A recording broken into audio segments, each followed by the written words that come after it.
Hello, we're the Black Pumas from Austin, Texas. Congratulations to President Biden and Vice President Harris. It's been kind of a busy week for you all.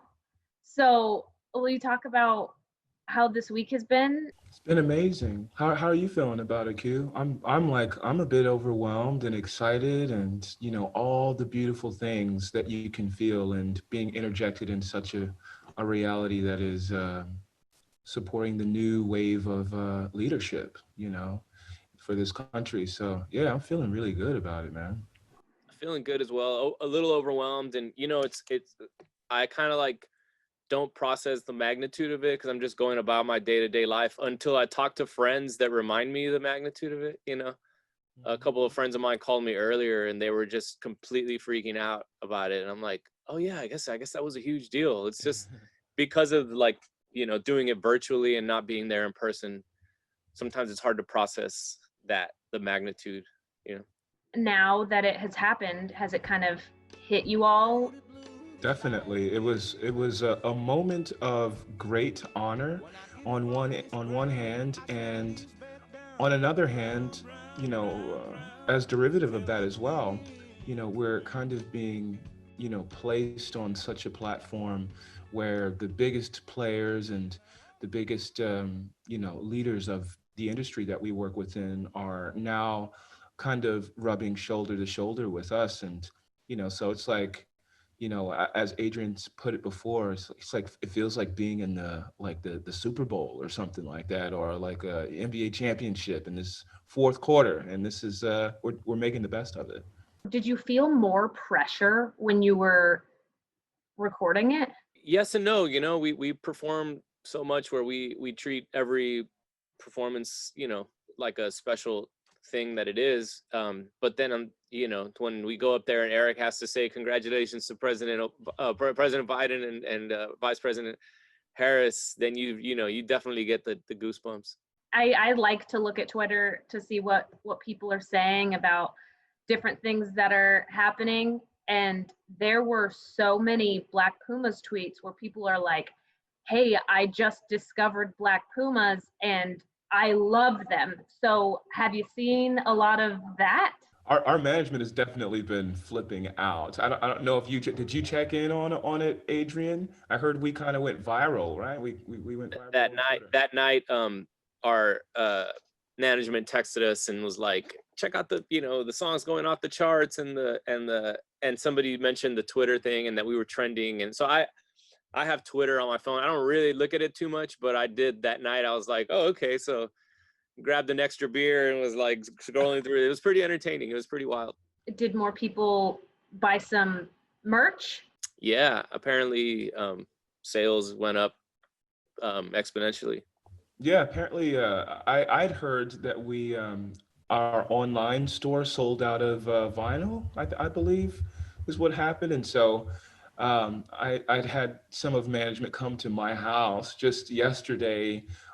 I did like an interview with Danica Patrick, and then I had to sign a bunch of stuff that I believe Adrian had already went through, and I'm like, man, this feels like the most rock star thing like ever. I was trying so hard to act like I'd been there before, and conversating with someone as beautiful as Danica, and following the inauguration, and leading into the Grammys. There's so many beautiful things that are happening, and I can't tell you how proud we are to be to be kind of leading the herd as musicians and artists, representing that new feeling of a fresh breath of air, with the new leadership. Yeah, it's wild.